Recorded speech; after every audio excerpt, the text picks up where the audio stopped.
दोस्तों, हमने एक मैथ का सीरीज शुरू किया है। तो उस सीरीज के ही तहत आज हम देखते हैं कि गुणा, जोड़, घटाना, भाग में क्या क्या होता है।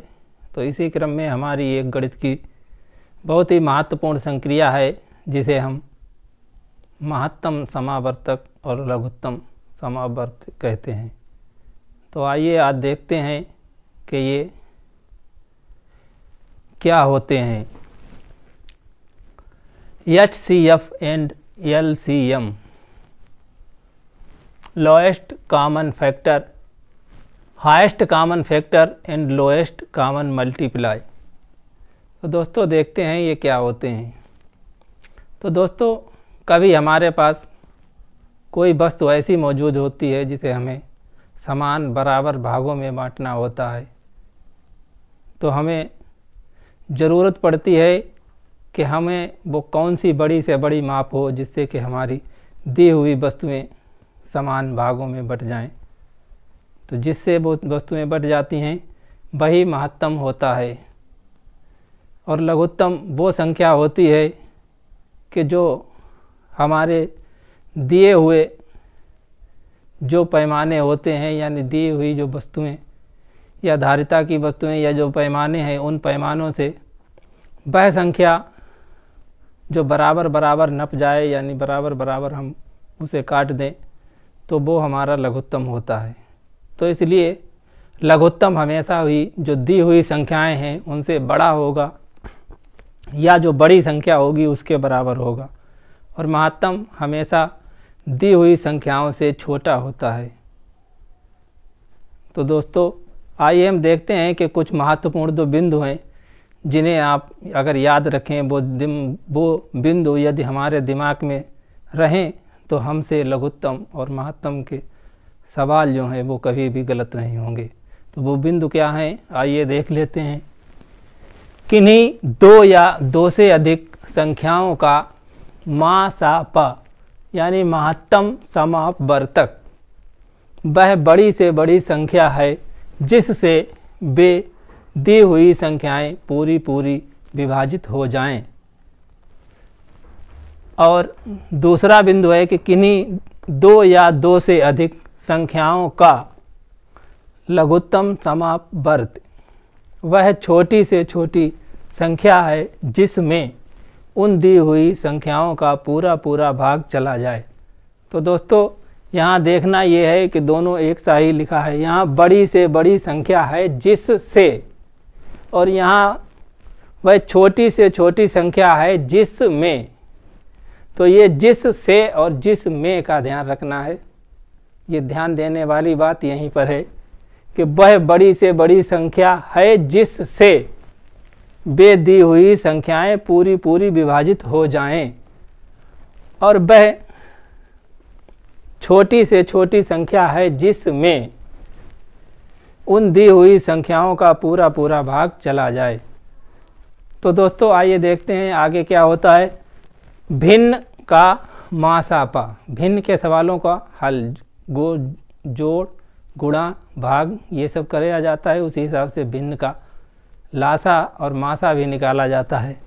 तो लासापा और मासापा निकालने के लिए हम क्या करते हैं कि भिन्न का मासापा, भिन्न में अंश और हर दो चीज़ें होती हैं, यानी ऊपर जो होता है उसे अंश कहते हैं और नीचे जो होता है उसे हर कहते हैं। तो अंश का हम मा सा पा निकालते हैं और हरों का ला सा पा निकालते हैं, और जो संख्या निकलती है वो हमारी भिन्न का मा सा पा होती है, यानी महत्तम समापवर्त होती है।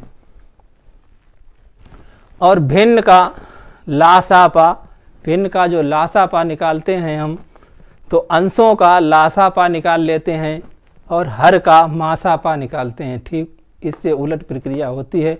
और हमें देखना यह है कि हम लासापा निकालते हैं तो हर का मासापा निकालेंगे, और लासापा निकालते हैं तो हर का मासापा निकालेंगे, और मासापा निकालते हैं तो हर का लासापा निकालते हैं।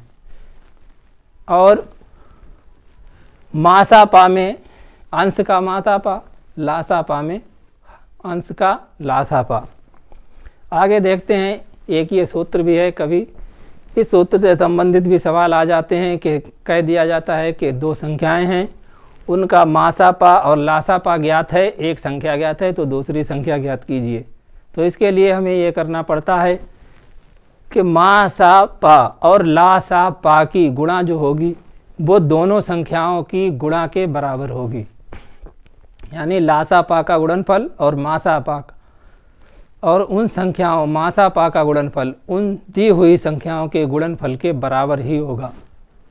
इसलिए जब हमें कोई संख्या एक दी हुई है, दूसरी संख्या अगर ज्ञात करना है तो हम मान लेते हैं कि दो संख्याएं x और y हैं, इनमें से कोई संख्या अगर ज्ञात करनी है तो x संख्या का मान वो होगा कि दोनों लासापा और मासापा का गुणा करके और हम उसे एक जो संख्या दी हुई है उससे भाग कर दें तो वो हमारी संख्या निकल आएगी।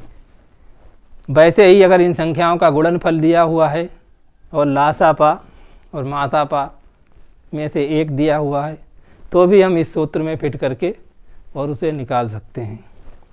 तो दोस्तों नीचे कुछ सवाल हैं, इन्हें देखते हैं कि वह बड़ी से बड़ी संख्या क्या है जिसका यदि 35/63 में भाग दें तो प्रत्येक दशा में 3 शेष रहें। अब ये समस्या है, इसे हमें हल करना है कि यहाँ पर 35 और 63 दिया हुआ है और कह रहा है कि हर भाग देने पर प्रत्येक दशा में 3 शेष बचें। तो जो 3 शेष बचाना है उन्हें हम पहले ही शेष निकाल लेंगे, यानी कि 35 - 3 और 63 - 3 कर लेंगे। तो जो संख्या हमें मिलेगी वो यहाँ पर 32 हो जाएगी और यहाँ हमें दूसरी संख्या जो मिलेगी वो 60 मिलेगी। तो हम 60 और 32 और 60 का निकाल लेंगे मासापा।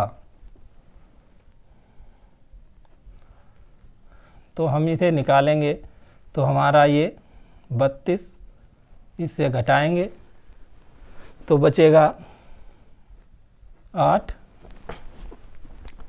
ये दोस्तों यहाँ पे 8 बचेगा और यहाँ ये 2 बचेगा 28 और इसे हम 32 को यहाँ लिख के और इससे काट देंगे तो हमारा ये 32 और 28 से इसे भाग जब देंगे तो 28 बचेगा 4 को फिर 28 को भाग देंगे 4 से तो हमारा पूरा कट जाएगा तो वो संख्या हमें मिला प्राप्त हो जाएगी 8, यानी कि वो 8 संख्या होगी, वो संख्या 4 होगी जिससे इन दोनों संख्याओं को अगर भाग दिया जाए तो हमेशा 3 शेष बचेगा। दूसरा सवाल है वह बड़ी से बड़ी संख्या ज्ञात कीजिए जिससे 63, 138 व 228 में भाग देने से प्रत्येक दशा में समान शेष बचे। कुछ ऐसे प्रश्न होते हैं जिनमें समान शेष की बात कर दी जाती है और कुछ भी दिया नहीं होता है कि क्या शेष बचेगा। तो इसके लिए हमें करना क्या है कि हम इन दोनों संख्याओं का अंतर ज्ञात कर लेते हैं, यानी इसका इससे अंतर और इसका इससे अंतर। तो दोस्तों अब हम इन संख्याओं का जब अंतर ज्ञात करेंगे तो हमारा ये अंतर जो है वो 75 आएगा और एक दूसरा अंतर हमारा जो आएगा वो 90 आएगा। अब हम 75 और 90 का मासापा निकाल लेंगे और जो संख्या होगी वही हमारी संख्या होगी और वही हमारा इस सवाल का उत्तर होगा। तो हम इसका मासापा निकालते हैं, इसे 75 से भाग देते हैं। जब हम इसे 75 से भाग देंगे तो हमारा यहाँ बचेगा 15 और जब 15 को हम 75 से भाग देंगे तो ये पूरा कट जाएगा, इसलिए हमारा इस सवाल का उत्तर जो है वो 15 होगा। और दोस्तों हमारा ये एक सवाल ऐसा है कि इसमें 4 घंटियाँ क्रमशः 6, 8, 12 और 8 सेकेंड 18 सेकेंड के अंतर पर बजती हैं, यानी घंटियाँ 4 लगी हुई हैं, ये बजती हैं और इनके बजने का जो अंतर है वो 6, 8, 12 और 18 है। यदि 12 बजे एक साथ बजना प्रारंभ करती हैं तो कम से कम कितने समय बाद वह फिर से एक साथ बजेंगी।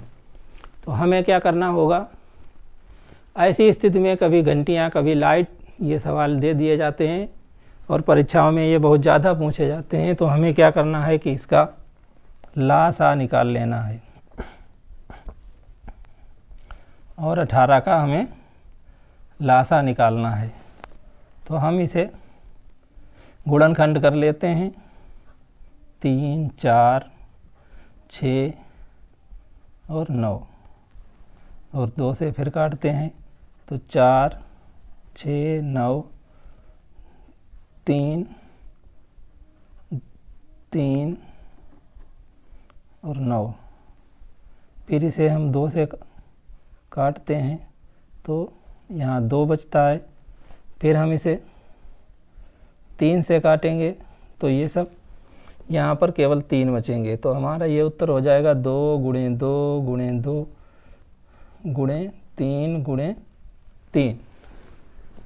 और इसकी जब हम मल्टीप्लाई करेंगे तो हमारा उत्तर होगा 2 दूनी 4, 4 दूनी 8, 8 तियाँ 24, तो 24 तियाँ 378 आम तथा 462 चीकू कुछ बालक और बालिकाओं में इस प्रकार बांटने हैं कि एक बालक को जितने आम मिले उतने ही चीकू एक बालिका को मिले। बताओ फलों की अधिक से अधिक संख्या क्या होगी जो प्रत्येक बालक या बालिका को मिलेंगे। इस तरह के कुछ सवाल फंसाने वाले दे दिए जाते हैं और हम लोग भ्रमित हो जाते हैं और कुछ का कुछ कर बैठते हैं। तो क्योंकि यहाँ पर लिखा है कि वो अधिक से अधिक, तो हम इसका क्या करेंगे, मासा निकाल लेंगे। तो हमें वो संख्या मिल जाएगी, यानी फलों की और आम की जो संख्या है इनका हम मासा निकाल लेंगे। 378 यहाँ लिखेंगे और 462 यहाँ लिखेंगे, इसका मासा निकाल लेंगे 378, इसे घटा देंगे।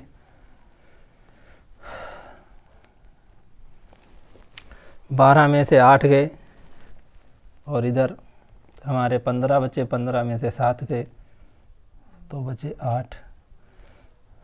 और अब हम इसे यहाँ पर लिखेंगे 3, 7, 8, 378 और 84 थे तो इसे हम यहाँ गुणा करेंगे। 8 चौकू 32, 4 बार डालेंगे तो 4 चौकू 16 और 8 चौकू 32, तो यहाँ पर हो जाएगा ये 33 और इसे हम घटा लेंगे तो हमारा 42 मिलेगा। तो यही 42 हमारा उत्तर होगा, यानी कि उसका उत्तर जो है वो 42 ये दिया हुआ सी होगा। देखते रहिए दोस्तों हमारे चैनल को और जुड़े रहिए हमसे। चैनल से जुड़ने के लिए सब्सक्राइब करें, लाइक करें, शेयर करें। धन्यवाद।